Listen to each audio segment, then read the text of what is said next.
അക്രമം ഞങ്ങളുടെ വഴിയല്ല. പക്ഷേ ഞങ്ങളുടെ പ്രവർത്തകനെ നിങ്ങൾ വേദനിപ്പിച്ചിട്ടുണ്ടെങ്കിൽ ഞങ്ങളുടെ മനസ്സിൽ അത് വേദനയുണ്ടാക്കും. നിങ്ങൾ ഓർമ്മ വെച്ചോളൂ, ഞങ്ങളുടെ പ്രവർത്തകന്റെ ഒരു ശരീരത്തിൽ ഒരു രോഗത്തിന് പോരാട്ടാൻ ഞങ്ങൾ നിങ്ങളോട് പകരം ചോദിക്കാതിരിക്കില്ല എന്ന് നിങ്ങൾ മനസ്സിൽ കുറിച്ചു വെച്ചോളൂ. ഇത് വെറുതെ ഒരാവേശത്തിന് പറയുന്നതല്ല, ഇത് ഞങ്ങളുടെ നിലപാടാണ്. ഞങ്ങളുടെ നിലപാടാണ്.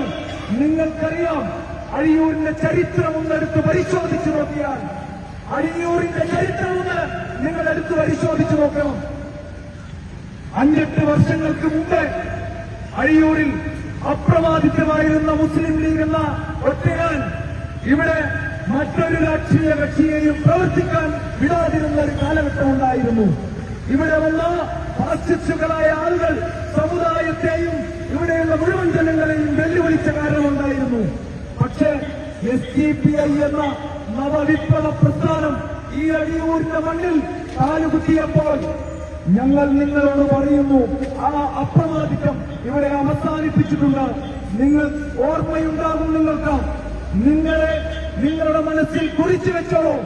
നിങ്ങളുടെ അപ്രമാദിത്യം അഴിയൂരിന്റെ മണ്ണിൽ ചിലവാകില്ല, അത് ഞങ്ങൾ അവസാനിപ്പിക്കും എന്ന് നിങ്ങളുടെ ഓരോ പ്രവർത്തകരോടും പറഞ്ഞു വെച്ചോളൂ.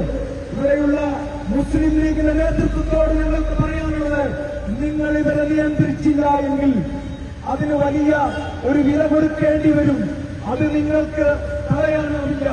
കാറ്റ് വിതച്ച കൊടുങ്കാറ്റ് പെയ്താൽ അതിന്റെ ഉത്തരവാദി ഇവിടെയുള്ള മുസ്ലിം ലീഗും ഇവിടെയുള്ള യൂത്ത് ലീഗുകാരുമായിരിക്കുമെന്നോ നിങ്ങളെ ഓർമ്മിപ്പിക്കുകയാണ്. ഞങ്ങൾ സമാധാനപ്രിയരാണ്. പക്ഷേ ഞങ്ങളോട് നിങ്ങൾ ആ സമാധാനത്തിന്റെ അതിർവരമ്പ് ലംഘിക്കാൻ കാരണമാക്കുന്ന പ്രവൃത്തികൾ ചെയ്താൽ ഞങ്ങളുടെ സമാധാനം ഞങ്ങൾ ഒരു ദിവസത്തേക്ക് എടുത്തു മാറ്റും. ആ ദിവസം നിങ്ങൾക്ക് ഒരാൾക്കും ആരെയും സംരക്ഷിക്കാൻ കഴിയില്ല എന്ന് നിങ്ങളോട് ഞങ്ങൾ ഓർമ്മിപ്പിക്കുകയാണ്.